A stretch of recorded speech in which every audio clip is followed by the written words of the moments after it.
Algorithmic data processing and artificial intelligence is being used more and more in medicine. It helps doctors make a diagnosis, for example, to see whether a person's skin changes are cancer. Algorithms may help to choose the best treatment options for patients based on personalized and even genetic information. Algorithms which generate health predictions enable people to start treatment earlier and to make better informed life choices. This also allows for a better planning of resources in the healthcare system.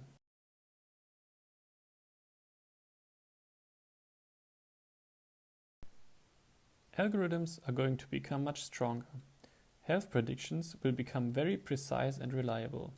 This development will turn a state of uncertainty, not knowing if I'll have a certain disease in the future, into a state of relative certainty where I know with good reliability that I'll face certain health issues.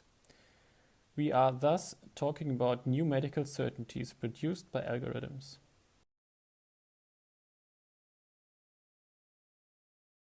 Besides this potential, there are also problems with medical algorithms.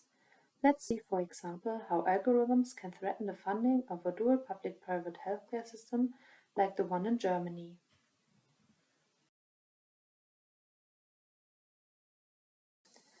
On the one hand, we have the statutory health insurance, GKV, where premiums are based on the individual income.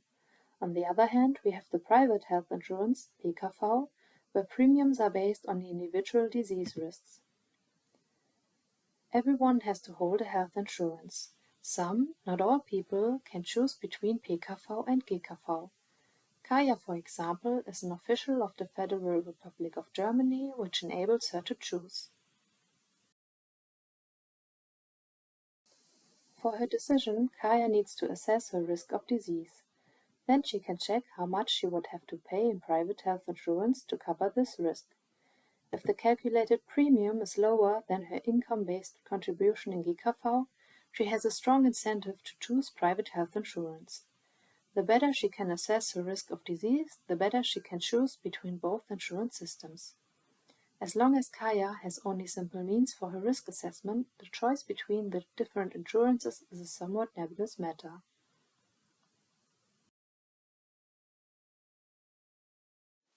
But with the ever-improving precision of algorithmic prediction, Kaya can determine an ever better disease risk profile. Based on this, Kaya can now make her decision.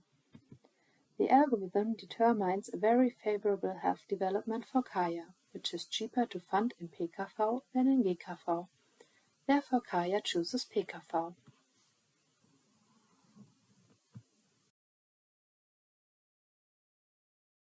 Now to the problem. On a larger scale, the people's algorithmic-based choices might look like this. A lot of people find a favorable health prognosis and choose to switch from statutory to private health insurance.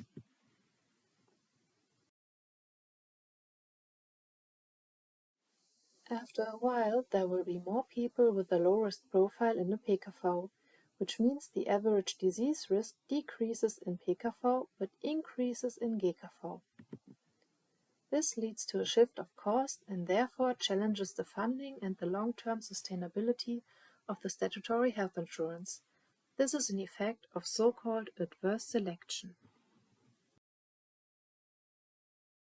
So, if algorithms exacerbate adverse selection within the GKV, how can we solve this problem?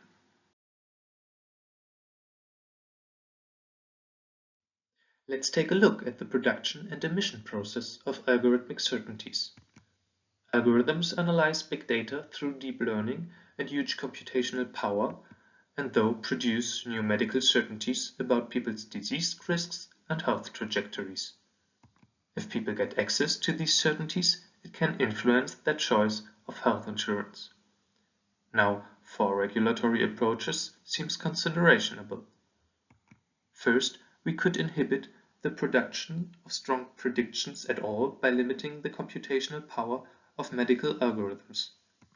Second, we could limit the produced output of algorithmic certainties and withhold such predictions that promote the risk of adverse selection, like too favorable risk of disease profiles. Further, we could limit the impact of algorithmic certainties. This could be done either by, third, limiting people's access to it, or by, fourth, tying this access to agenda-driven conversations that might influence the people's considerations about their risk profile. Both approaches involve the medical professionals who use algorithms. In fact, none of these approaches can withstand a critical investigation. Limiting the computational power of medical algorithms to avoid certainties and ongoing adverse selection ignores the great benefits of strong predictions in some medical contexts. Also, computational power is not necessarily directly correlated with the production of certainties.